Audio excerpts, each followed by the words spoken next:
आपके जीवन में तीन बातें की आवश्यकता है। शरीर स्वस्थ रहे, मन प्रसन्न रहे और बुद्धि में बुद्धिदाता का प्रकाश आए। और बुद्धि में बुद्धिदाता का प्रकाश जल्दी से जल्दी पाना हो, सरलता से पाना हो, स्वाभाविक पाना हो, तो आप ईश्वर को सचमुच जो आपका है उसको अपना मानिए और उसको स्नेह करिए और उससे प्रेरणा पाइए।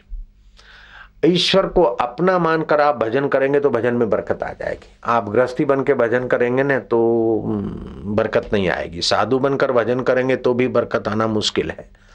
आप जहां पहुंचना चाहते हो, जो होना चाहते हो, मैं वही हूं, ऐसा संकल्प करके अगर साधना करते हो तो साधना में 4 चांद लग जाएंगे। एक उपाय है कि आप साधन करते करते कहीं उस ऊंचाई को पहुंचो। दूसरा उपाय है कि जिस ऊंचाई को पहुंचना है उसी ऊंचाई पर मैं स्वतः सिद्ध चैतन्य आत्मा हूं, ऐसा चिंतन करके साधन करोगे तो आप जल्दी पहुंचोगे। दूसरी बात, नकारात्मक विचारों को आप महत्व न दो। बेटी ने, बेटा ने, पड़ोसी ने, किसी ने कुछ गड़बड़ की और उसको याद करके अपना दिल दुखाकर दूसरे को आप सुधार नहीं सकते। और दूसरा, अपना व्यक्तिगत सुख की लालच छोड़ने से आपका सच्चा सुख जागृत हो जाएगा।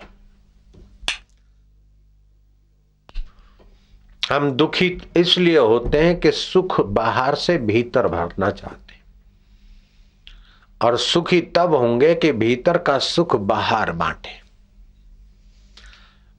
अपने सुख में रोने वाले तू मुस्कुराना सीख ले, औरों के दुख दर्द में आंसू बहाना सीख ले।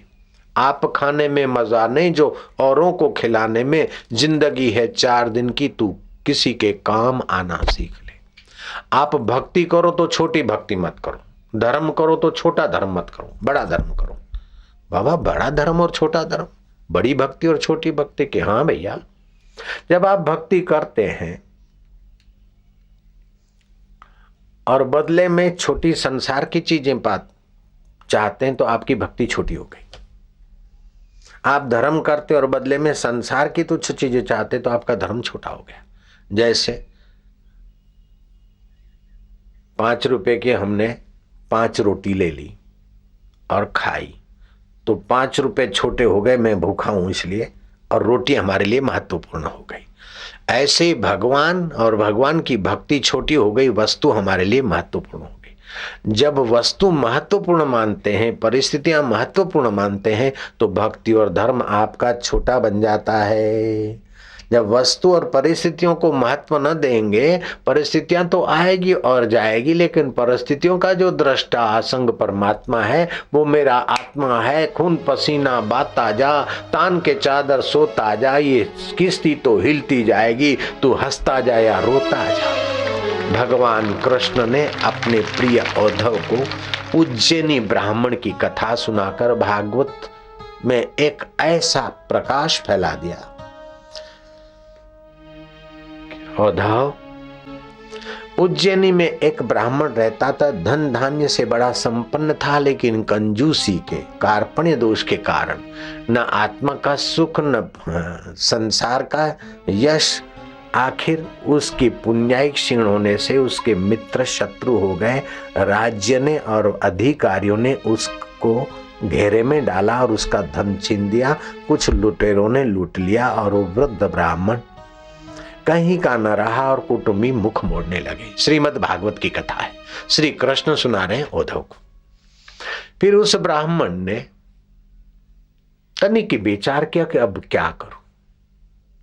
जब आदमी शांत बाहर से ठोकर खाता है और बाहर का तुच्छ वस्तुओं का आश्रय एकाएक चला जाता है तो निराश्रित हो जाता है, तो फिर भगवत आश्रित होने में उसकी सद्बुद्धि जाग जाती है। मैं क्या करूं, कोई चारा नहीं। जो मेरे को खुशामद की नजर से देखते थे वो हीन नजर से देखे, क्या करूं। उसे सत्प्रेरणा मिली और उसने संन्यास ले लिया। संन्यास तो ले लिया, लेकिन उसके विरोधी जो कभी दान पुण्य नहीं करता था, कुटुंबियों का पोषण भी करकसर से, कंजूसी से करता था, धन जमा किया, तो सब ने उसके पतन अवस्था के कारण सब ने कसर निकालना चाहा कि अब देखो धंधा कर लिया, कमाई का दूसरा जरिया खोज लिया, साधु के कपड़े पहन लिए, ऐसा है वैसा है, हरामखोर है, मुफतिया है। वो जब बोलते तो वो सत्संग के द्वारा सोचता था कि ये सत्संग में हमने सुना है कि कोई कटु शब्द बोलता है तो ये मुझे बोलता है, ये बेवकूफी मत करो, मेरे दोषों को बोलता है अथवा इस शरीर को बोलता है, मैं उसको देखने वाला परमात्मा का अविभाज्य अंग हूं। इस प्रकार ब्राह्मण ने सत्संग का आश्रय लिया। घर वालों से लताड़े गए, समाज से लताड़े गए, राज्य सत्तार ऑफिसरों से लताड़े गए, चारों तरफ दुख होने के बाद भी सत्संग ने उसे निर्दुख बना दिया। वो सत्संग की वार्ता से अपने चित्त को निर्दुख रखता। औधव यहां तक कि कभी कभार वो ब्राह्मण भिक्षा लेकर सन्यासी, दंडी सन्यासी शिप्रा तट एकांत में जाकर खाने को बैठता तो विरोधी और तमाशबीन लोग जाकर वहां उसको विक्षेप करते। वो जब खाता तो वहां अधोवायु छोड़ते, शरीर से बमबाजी करते, चने की दाल खा के शरीर फटाकड़ा फोड़ता है, ऐसे फटाकड़े फोड़ते, अधोवायु छोड़ते। फिर भी वो ब्राह्मण उनके प्रति रोष नहीं करता और अपने चित्त में खिन्नता न लाता, क्योंकि सत्संग को उसने ठीक से हजम कर लिया कि ये सारे मेरे पाप धुल रहे और कर रहे हैं तो शरीर को तकलीफ दे रहे हैं, मुझ आत्मा परमात्मा का तो इसमें कोई संबंध ही नहीं है। ये शरीर पहले मेरे पास नहीं था और बाद में भी नहीं रहेगा, तो अभी इसका मान और अपमान ये मेरा नहीं है, ये पंच भौतिक शरीर का है, मेरा तो प्रभु तू ही है और उनके अंदर भी तू ही है। प्रेरणा देकर मेरे पाप नाशिनी विद्या तेरी है प्रभु। इस प्रकार अपने आत्म प्रभु को वो स्नेह करता था। बीच विघ्न और मुसीबतों के बीच भी औधव उस ब्राह्मण सन्यासी ने मुझ परमेश्वर स्वरूप में विश्रांति पाने की कला सीख ली थी। सत्संग धनहीन, सत्ताहीन, यशहीन, विघ्न बाधाओं से घिरे हुए ब्राह्मण ने कभी नकारात्मक विचार नहीं किए। सभी विचारों में, सभी परिस्थितियों में सकारात्मक रवैया अपनाने से उसका चित्त मुझ परमेश्वर की चेतना से संपन्न होने लगा।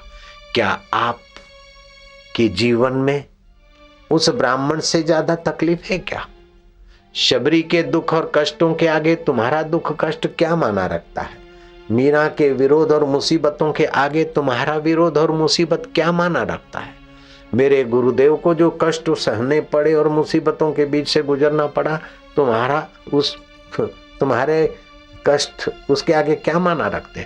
और मुझे जहां से कष्टों से, विघ्नों से, विरोधों से, मुसीबतों से गुजरना पड़ा, उसके आगे आपका न विरोध है न उतना कष्ट है, फिर भी हम मुस्कुरा के मददगार के आश्रय चल पड़े और बहुत कुछ मिल रहा है, तो आप खाली काहे रहित हो, चिंता काहे करित हो।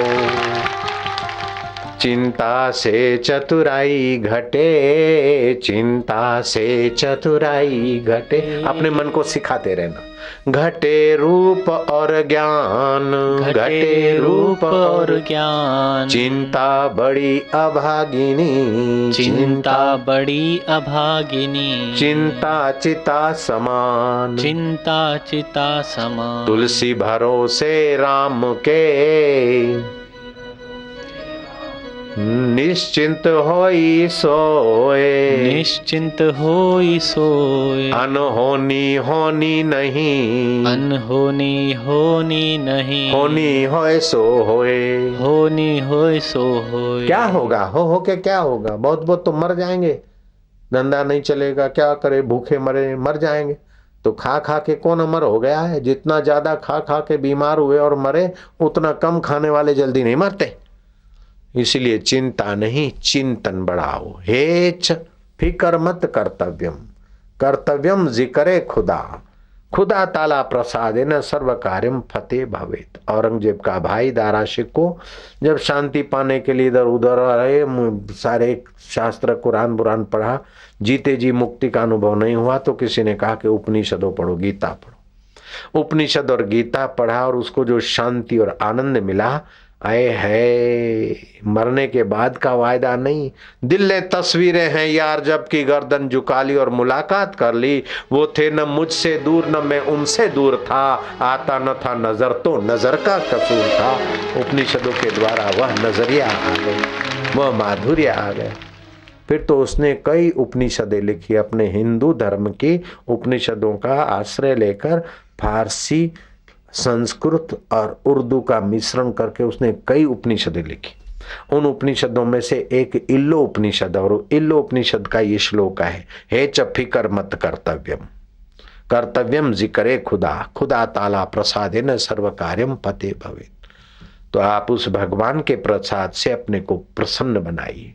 सुबह उठिए कि आज का दिन मैं भगवत शांति में, भगवत प्रसन्नता में गुजारूंगा। मेरा धर्म, मेरी भक्ति और मेरा पुण्य छोटा नहीं करूंगा। मेरी भक्ति और पुण्य उस ब्राह्मण की नाई बड़ा कर दूंगा। जो तिद भावे सो भली कार। मान होता है तो तेरी लीला है उत्साहित करने के लिए, अपमान होता है तो अहंकार मिटाने की तेरी लीला है, सफलता आती है तो तेरी लीला है, विफलता आती है तो सावधानी की तेरी लीला है। तेरा चित्त भैया भगवान के तरफ नजरिया कर तो तेरे लिए संसार नंदन वन हो जाएगा। लोग ये चाहते कि मेरे शत्रु मिट जाए फिर आराम से भजन करूंगा, मेरे प्रॉब्लम मिट जाए फिर आराम से भजन करूंगा। कभी नहीं मिट सकते। तुम जहां हो भजन के नजरिया पालो, फिर जहां प्रॉब्लम हो, शत्रुता हो, वहां आप मजे से आनंद से जी सकते। नजरें बदली तो निजारे बदले, किस्ती ने बदले रुख तो किनारे बदले। आपका नजरिया बदल दो। ओम नमो भगवते वासुदेवा। वासुदेव क्या कहते हैं कि उस उज्जैन नगरी के ब्राह्मण ने संन्यास धर्म का बराबर फायदा लिया। अपने चित्त को विषय विकारों और फरियाद से बचाकर किसी परिस्थिति का आश्रय नहीं, अनाश्रिता कर्म फलम, किसी भी कर्म के फल का आश्रय न लेकर कार्य कर्म करोति या स संन्यासी च योगी च, वह सन्यासी और वह योग के फल को पाता है। उज्जैनी का ब्राह्मण इस नजरिया का आश्रय करके मुक्त आत्मा हो गया। औधव, तुम भी उस ब्राह्मण की नाई अपने चित्त को साधो। लालते चित्त बालवत, अपने चित्त को जैसे बच्चे को फुसलाते हैं ऐसे अपने चित्त को फुसलाकर भगवत भाव से, भगवत ज्ञान से, भगवत आनंद से, भगवत रस से संपन्न करना, यही तो मनुष्य जीवन का फल है। फरियाद कब तक करोगे, चिंता कब तक करोगे? जो बीत गया वो देख लिया, जो बीत रहा है वो देख रहे हैं, और जो बीतेगा वो देखा जाएगा।